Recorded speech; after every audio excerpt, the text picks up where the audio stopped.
Hi guys, this is Rebecca, Geeky Girl. Thank you for watching, and this is going to be my reaction to episode 13 of the Untamed.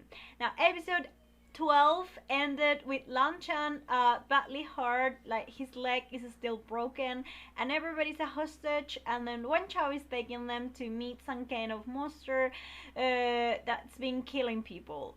So I'm worried what's going to happen to Lanchan. Wei Wuxian is trying to help him. He offered to carry him even, but obviously like Lanchan is gonna turn him down. Still don't understand why Lanchan is so reticent to accept help, and why is he keeping Wei Wuxian at a distance? Is he doing it because he wants to protect him? Is he doing it because he's still really, his home is being burned, his family is endangered, so maybe inside it's just like a turmoil of emotions, so he's just reacting by, distancing himself from the world. I don't know. I wonder if something's gonna give, and maybe finally Lanchan will give Wei Wuxian a chance, tell him what happened and let him help a little bit. Hopefully. So let's see. No more delay. Episode 13 of The Untamed.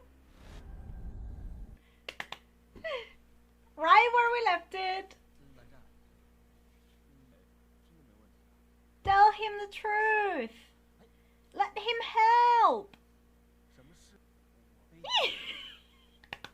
He's going to say no.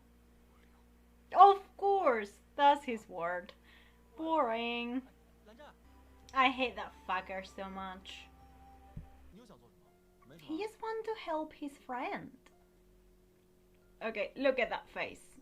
Call me nutters, but that's the face of a man in love. There is so much yearning on that expression. You fucker! Threatening her little brother! Oh, I hate him so much. He needs to die a terrible death. Ooh, a cave. I'm not sure if Wei Wuxian did the right thing, because Wen Chao is obviously an idiot, so he wouldn't have found it. And if there is a monster there killing people, now he just put all his friends in danger. Dark old cave with murky water, and there is a monster lurking underneath. So cliché. That bitch is even worse than his. Seriously? All hell broke loose. What is he saying? Fuck!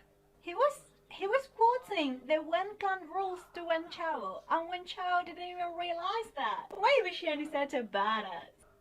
Ah, good move. Everybody stop, or he'll cut off his head.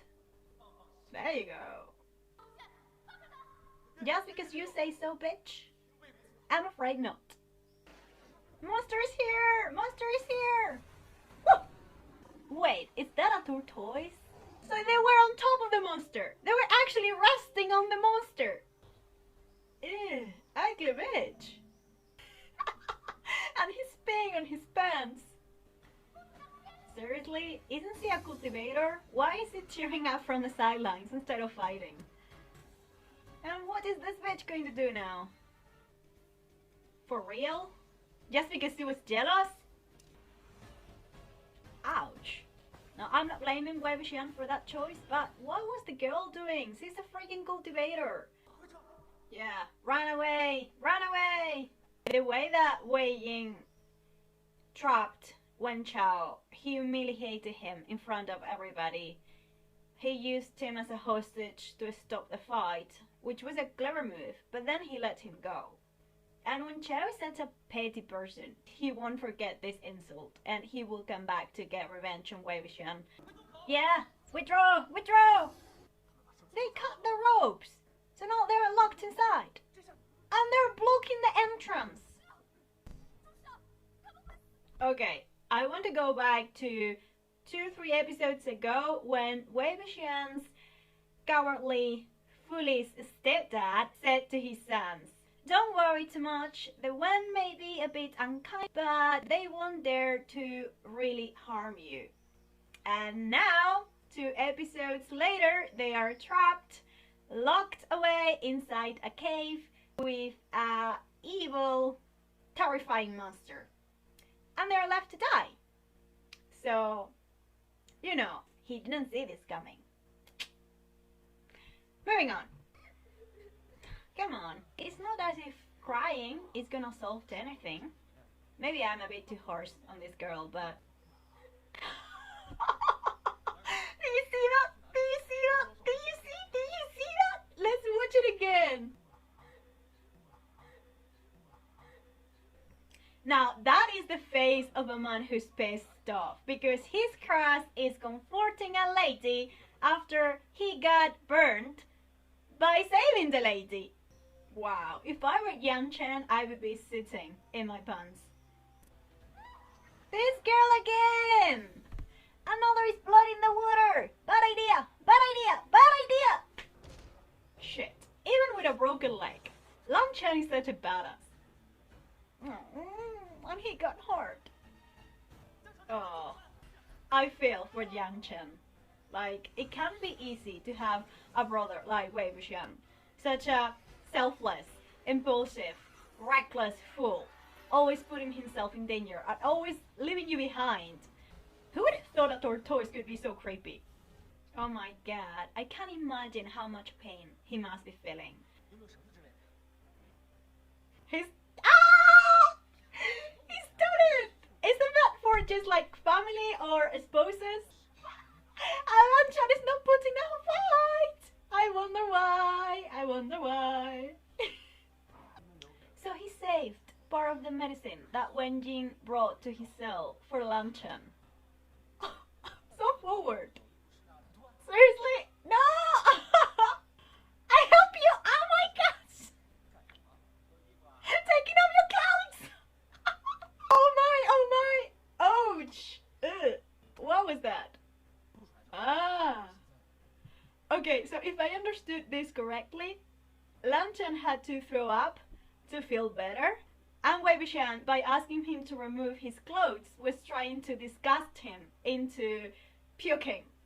But in truth, Lan Chen was having a gay panic attack, and that's why he threw up. I can't believe this dude. My poor boy is so in love. Oh, he's sharing the medicine as well. You see, Wei Jing, he actually cares about you.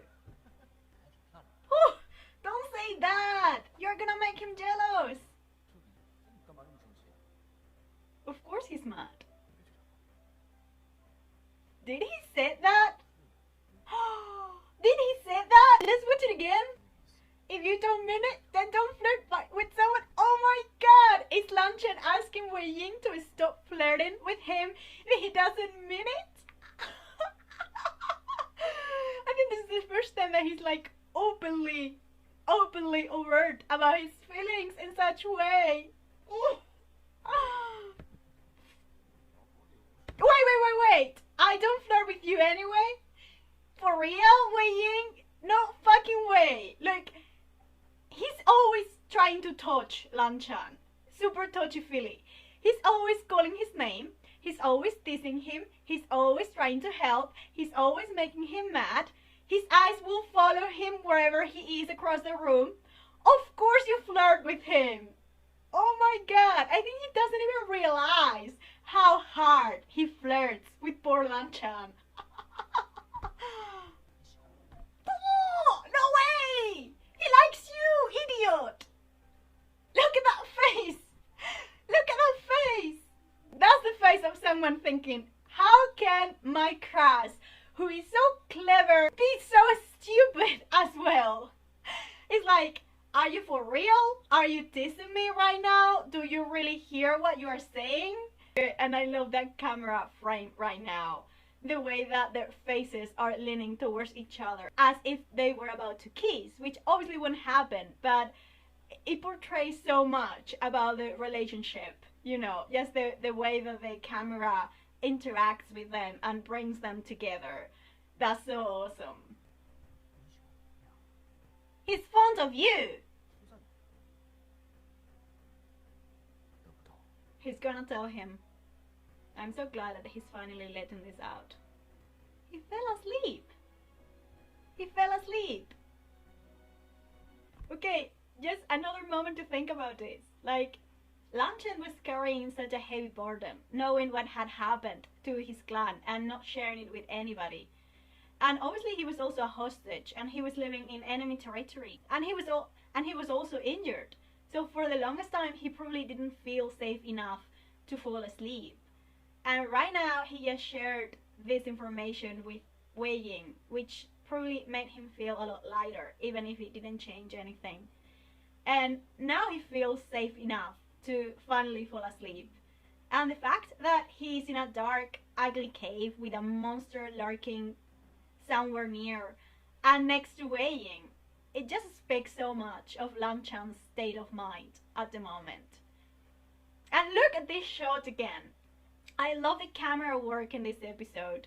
Everything around them is dark, but the light focus on them, bringing them together. It just speaks beautifully of the relationship. And Wei Ying is so tender. I love it.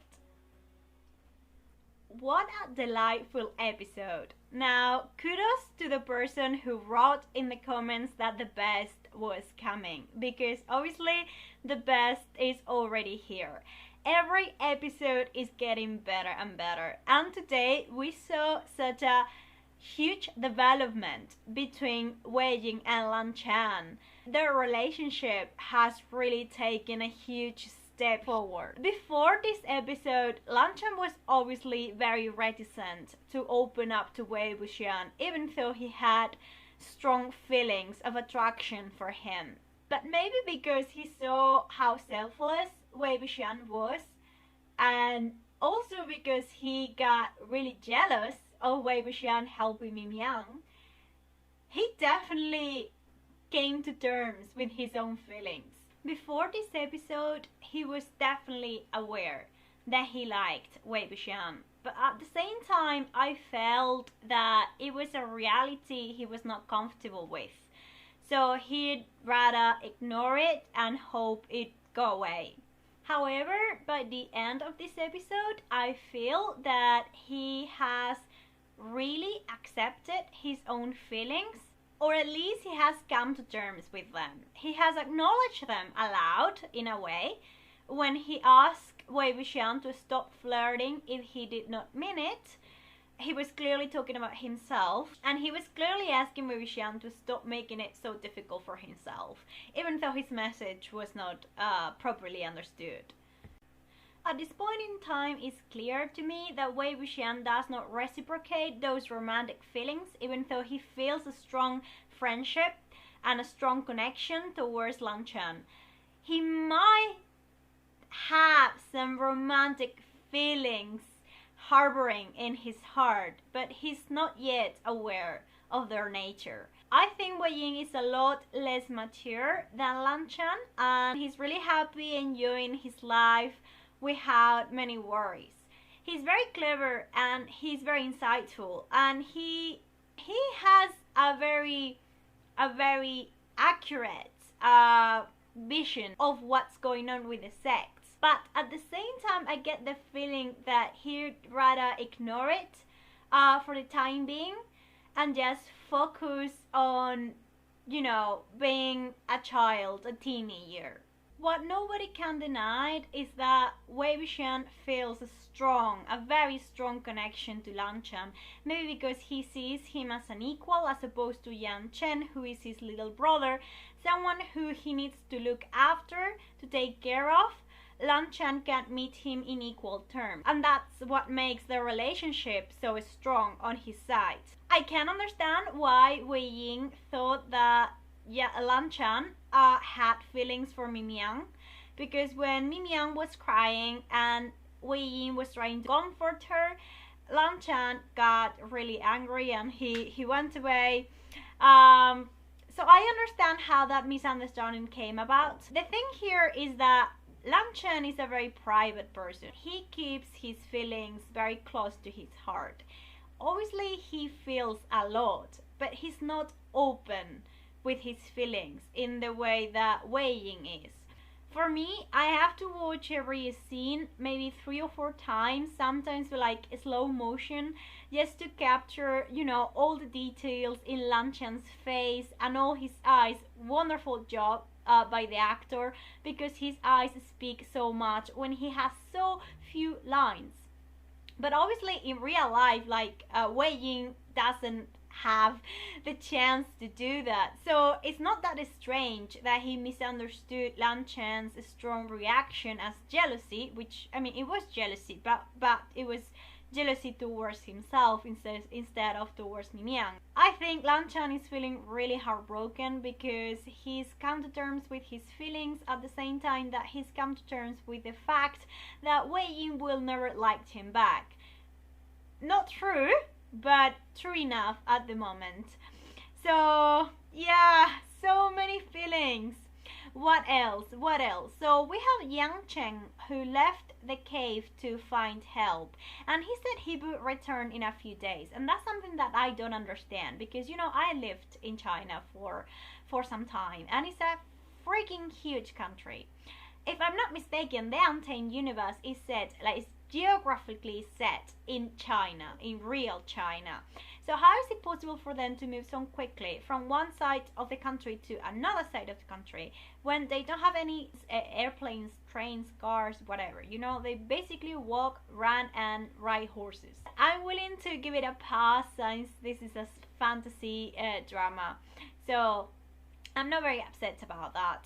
And then we have the girl, Mimiang, who I don't like her that much. Maybe I am being a bit unfair, but I really hate something about Chinese dramas is that the female characters who are not leads, who are not the protagonists, are usually really weak and really emotional, overly emotional. A female lead can be really strong, really skilled, and she can have a really strong character as well. For example, I'm watching The Lone Ballad and I am in love with Reba's character, Li Chang'e. In truth, I am in love with Liu Wu character, Asun, but you know my meaning. So I really admire that kind of female character. But I also like her cousin, which is a typical girly girl, very sensitive, but she has a very good journey and she grows a lot along the series. But the females who are not main characters are usually portrayed as weak girls who cry a lot. And in this case, she's a cultivator, which means that she has powers. She's really strong. Why are all the boys fighting while she's like cheering up from the sidelines? Like, say, be careful, just try and help. I don't blame her for getting captured by the soldiers, and I don't blame her at all for Wei Ying getting hurt, because that was his choice, and it's it fits his character really well. He's very selfless and very impulsive and very reckless. So altogether it comes to that. But the fact that she was crying and then she fell over and she was bleeding. Yeah, I don't really like her. But anyhow, she's a very small character, probably won't see her again. Or maybe I'll be surprised and still have like a more presence in future episodes, and maybe I'll change my mind about her. So who knows? All in all, a really interesting chapter. I love it. I literally am in love with this too. It's really a slow burn, coming to terms with one's feelings, then coming to terms with those feelings which are not being reciprocated by the person that we like. That's something really hard, especially when you're a teenager. So we have a bit of that, and then obviously we have the war and the fantasy going on. So yeah, honestly, I'm so glad that I decided to watch this series. So that's all for today, guys. Thank you for watching. Give me a like if you enjoyed the video, and subscribe if you have not, and I'll see you in the next episode.